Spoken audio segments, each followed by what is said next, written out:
सर्वशक्तिमान परमेश्वरका वचनहरूको वाचन संग्रह। प्रारम्भमा ख्रीष्टका वाणीहरू, अध्याय 2।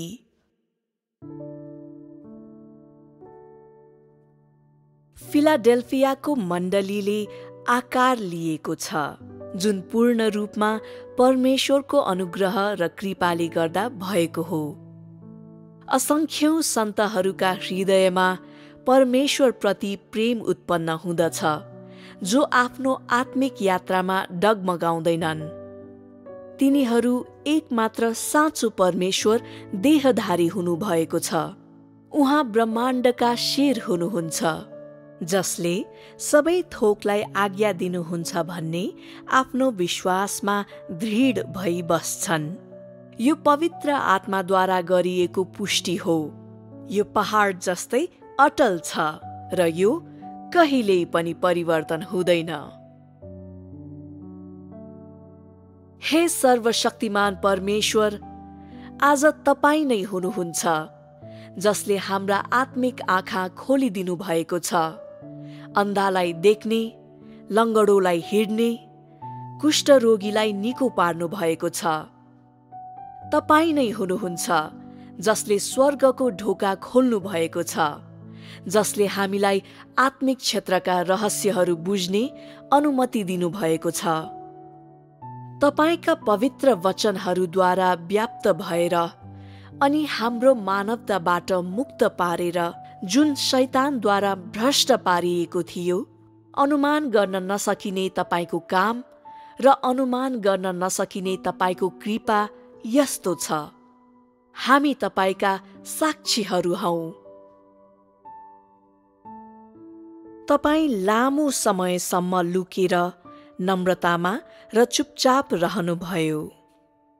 तपाईँ मरेकोबाट पुनर्जीवित हुनुभयो, क्रुसमा कष्ट भोग्नुभयो, मानव जीवनको आनन्द र दुःखहरू र सतावट अनि कठिनाई भोग्नुभयो।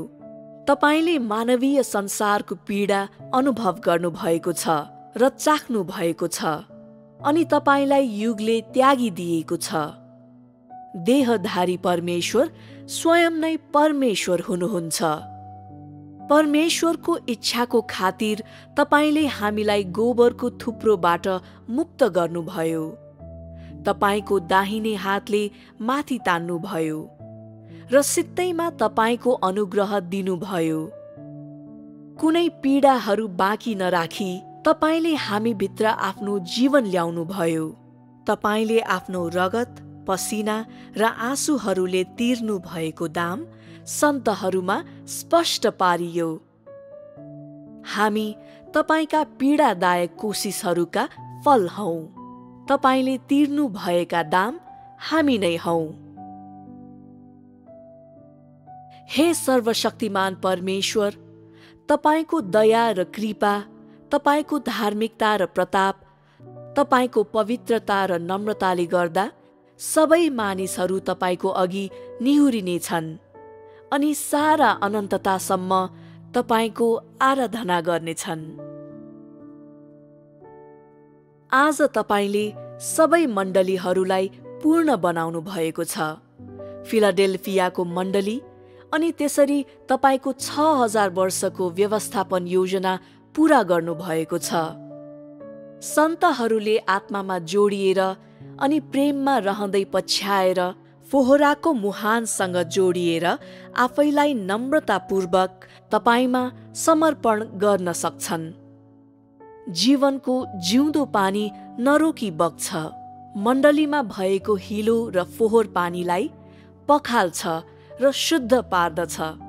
यसरी एकचोटि फेरि तपाईको मन्दिरलाई शुद्ध पार्दछ। हामीले व्यावहारिक सत्य परमेश्वरलाई चिनेका छौं। उहाँको वचनभित्र हिँडेका छौं। हाम्रा आफ्नै कार्यहरू र कर्तव्यहरू चिनेका छौं अनि मण्डलीको खातिर आफैलाई खर्चन जे गर्न सक्छौं ती सबै गरेका छौं। तपाईको सामु सधैँ चुपचाप रहेर हामीले पवित्र आत्माको काममा ध्यान दिनुपर्छ, नत्र हामीमा तपाईको इच्छालाई बाधा हुन्छ। सन्तहरूको माझमा परस्पर प्रेम हुन्छ अनि कसै कसैका बलले अरूको असफलताहरूलाई पूर्ति गर्दछ। तिनीहरू पवित्र आत्माद्वारा ज्ञान र ज्योति पाएर हर समय आत्मामा हिँड्न सक्षम हुन्छन्। तिनीहरूले सत्यता बुझेको लगत्तै त्यसलाई व्यवहारमा अपनाउँछन्। तिनीहरू नयाँ ज्योतिसँग कदम मिलाएर अनि परमेश्वरका पाइलाहरूलाई पछ्याएर हिँड्छन्।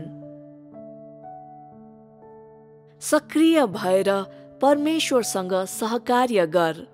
उहाँलाई अधीन गर्न दिनुको अर्थ उहाँको साथमा हिँड्नु हो।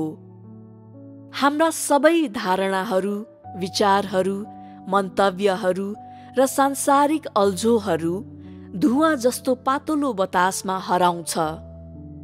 हामी परमेश्वरलाई हाम्रा आत्माहरूमा सर्वोच्च शासन गर्न दिन्छौँ, उहाँको साथमा हिँड्छौँ र यसरी ज्ञानभन्दा परको अनुभव प्राप्त गर्छौँ, संसारमाथि विजय पाउँछौँ र हाम्रा आत्माहरू स्वतन्त्र भएर उड्छन् र तिनले छुटकारा प्राप्त गर्दछ। यो सर्वशक्तिमान परमेश्वर राजा बन्नुहुँदा आउने परिणाम हो। हामी ननाची र प्रशंसाको गीत नगाई, हाम्रा प्रशंसाहरू र नयाँ स्तुतिगानहरूका भेटीहरू नचढाई कसरी रहन सक्छौँ? साँच्चै परमेश्वरको प्रशंसा गर्ने तरिकाहरू धेरै छन्। उहाँको नाउँ पुकार्नु, उहाँको नजिक जानु, उहाँको बारेमा सोच विचार गर्नु, प्रार्थना गर्दै पढ्नु, संगतिमा सामेल हुनु, चिन्तन र मनन गर्नु, प्रार्थना गर्नु र प्रशंसाका गीतहरू गाउनु। यस किसिमको प्रशंसामा आनन्द हुन्छ र त्यसमा अभिषेक हुन्छ। प्रशंसामा शक्ति हुन्छ र बोझ पनि हुन्छ। प्रशंसामा विश्वास हुन्छ र नयाँ अन्तर्दृष्टि हुन्छ। सक्रिय भएर परमेश्वरसँग सहकार्य गर, सेवामा समन्वय गर र एउटै बन। सर्वशक्तिमान परमेश्वरका अभिप्रायहरू पूरा गर। पवित्र आत्मिक शरीर बन्न हतार गर र शैतानलाई कुल्ची मिल्ची गर र शैतानको भाग्यको अन्त्य गरिदेऊ। फिलाडेल्फियाको मण्डली परमेश्वरको उपस्थितिमा उठाइ लगिएको छ र उहाँको महिमामा प्रकट गरिएको छ।